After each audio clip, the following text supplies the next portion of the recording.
group ជំរាបសួរលោកគ្រូអ្នកគ្រូទាំងអស់គ្នានៅក្នុងថ្នាក់ភាសាអង់គ្លេសអរគុណព្រះអង្គដែលយើងមានពេលវេលាមករៀនជាមួយនឹងគ្នាសាជាថ្មី and today I have the lesson about lesson 8នៅក្នុងបាទមេរៀនមួយដែលតកតងជាមួយនឹងបាទ fashion បាទ fashion trend អញ្ចឹងនៅក្នុង unit 3គឺ lesson 8គឺ fashion trend fashion trend នេះគឺបង្ហាញពី mode សម្លៀកបំពាក់ដែលទាន់សម័យអញ្ចឹងយើងមើលទៅលើ background របស់ teacher បាទ about the clothes women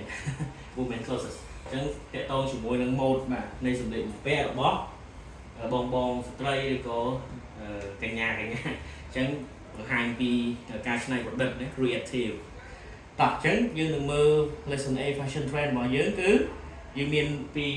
vocabulary fashion statement សេចក្តីថ្លែងការណ៍ឬក៏ការប្រាប់ពីmode ឬក៏ឈ្មោះនៃសម្លៀកបំពាក់នីមួយដូចអាវរបស់ teacher ទេ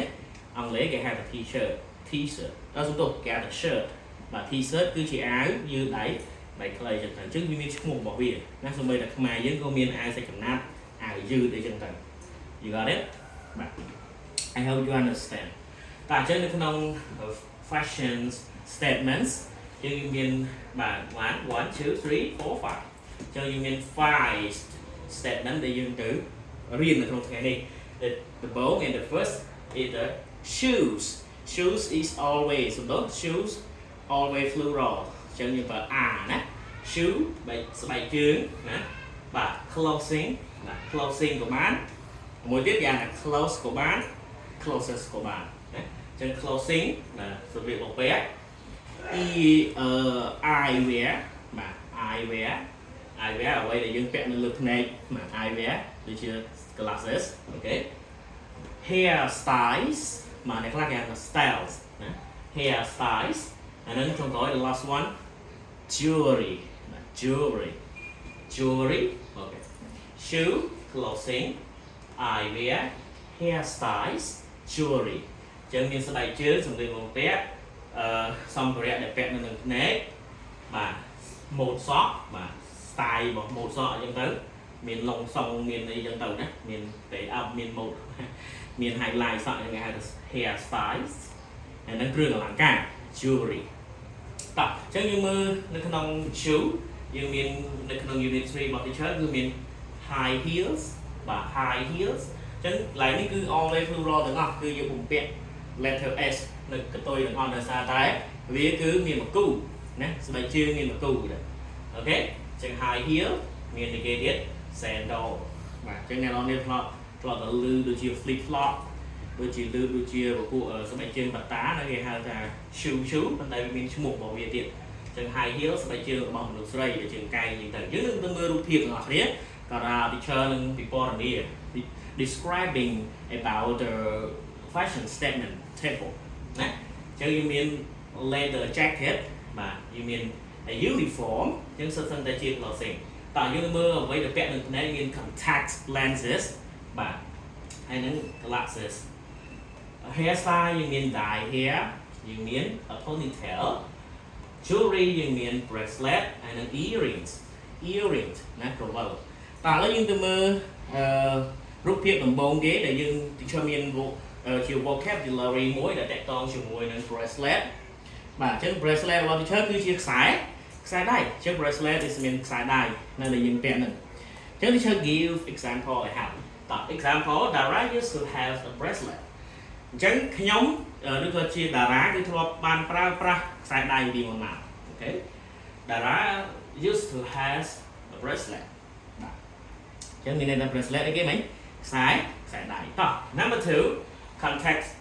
lenses ដែល lan នេះសំដៅណា contact lenses គឺស្មើនឹង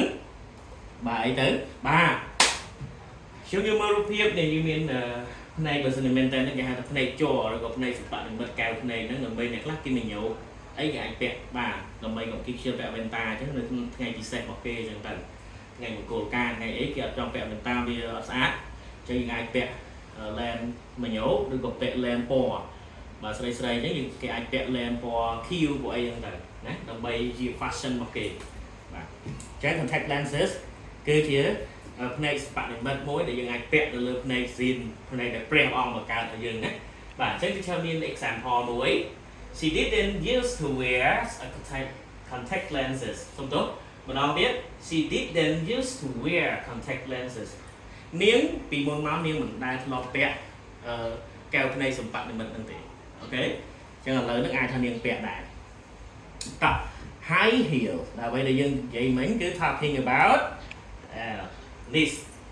បាទ it is one គឺមានមួយគូចឹង high heel គឺមានមួយគូណាតែធ្វើយករូបភាពតែមួយចឹងស្បែកជើងស្អាតទេស្អាតបាទសម្រាប់ពាក់ទៅណាគ្រប់កម្មវិធីទាំងអស់អត់តែយើងចង់ពាក់អូខេចឹង high heel នេះគឺស្បែកជើងកែងបើប្រុសពាក់បានទេចិត្តខ្លួនឯងណាមិនចិត្តលើខ្លួនឯងណាតោះចឹង teacher give example មួយទៅលើ high heel តោះ I bought high heels for you បាទ I bought pair high heel for you ខ្ញុំបានទិញស្បែកជើងកែងដ៏ប្រណិតមួយបាទជូនទៅអ្នកសម្រាប់អ្នកបាទអញ្ចឹងសម្រាប់អ្នក for you គឺនៅក្នុងថ្ងៃគេ birthday បាទហើយគេ party អញ្ចឹងទៅเนาะបាទឬក៏នៅក្នុងគេហៅថាគេ anniversary បាទអញ្ចឹងខ្ញុំទិញស្បែកជើងកែងមួយឲ្យអ្នកណាបានទិញអូខេទៅបន្តទៀតគឺយើងមានមួយទៀតគេហៅថា a leather jacket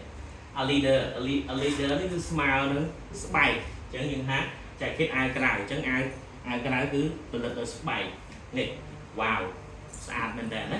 ស្អាតទេបាទបើ teacher គឺចូលចិត្តមែនតើអញ្ចឹងអាវស្បែកនេះគឺពីច្រើនគឺឃើញគេជិះម៉ូតូធំដូចជា Harley Davidson បាទ BMW បាទ BMW ហ្នឹងអញ្ចឹងគឺពាក់អាវស្បែកហ្នឹងមើលទៅគឺ perfectly មែនតើណាតោះអញ្ចឹង a leather jacket in 1950 បាទ in 1950 នៅក្នុងឆ្នាំ1950 many American men used to wear a leather jackets with jeans នៅក្នុងឆ្នាំ1950មិនបរិសុទ្ធជនជាតិអាមេរិកគឺធ្លាប់ពាក់បាទគេហៅថាអាវស្បែកជាមួយនឹងខោកាប៊យបាទអាវស្បែកជាមួយនឹងខោកាប៊យយើងគិតមើលទៅlook so handsome មែនតើណាបាទបាទអញ្ចឹងយើងមានពាក្យមួយទៀតគេហៅថា a ponytail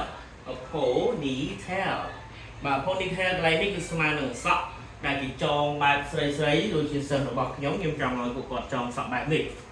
បាទយើងមានតែកស៊ូឬក៏ជាគេថាកងចងហ្នឹងយឺតហ្នឹងគឺស្អាតមិនចាំធ្វើមកសក់អីច្រើនយូរមកទេហ្នឹងគេហៅថាសក់កន្ទុយសេះបាទ ponytails ណាតោះ how to make a ponytail នេះគឺជាប្រយោគមួយដែលប្រយោគសំណួរ how to make a ponytail អញ្ចឹងយើងចងបែបម៉េចយើងពាក់បែបម៉េចអូខេតោះយើងទៅមើល last word យើងវិញម្ដង sandals ចឹង sandal គឺ plural ណាប៉ុន្តែយើងយកស្បែកជើងមួយដែលយកមកបង្ហាញនេះស្បែកជើងស៊េរីថ្មីតែ sandal កាលពីសតវត្សដំបូងគេហ្នឹងគឺបង្កើតឡើងដោយស្បែកហើយស្បែកចងទាំងអស់តែម្ដងនេះគឺ sandal សម័យថ្មីដែលមានកែងណាខ្សែកែងតបនឹងជើងកែងជើងរបស់យើងតើខ្ញុំ give us an example for you he gave some sandals to poor students បាទអញ្ចឹងគាត់បានផ្ដល់ជូនស្បែកជើងក្រវ៉ាត់កែងជូនទៅសិស្សដែលក្រីក្រមួយចំនួនអូខេ he gave some sandals to poor student បាទអញ្ចឹងមេរៀនរបស់ teacher គឺមានតែប៉ុណ្្នឹងសង្ឃឹមថាអ្នកនរគ្នានឹងអាចយល់អំពីបាទ fashion trend របស់ teacher អញ្ចឹងអរគុណច្រើនជួបគ្នាសប្តាហ៍ក្រោយសូមព្រះប្រទានពរ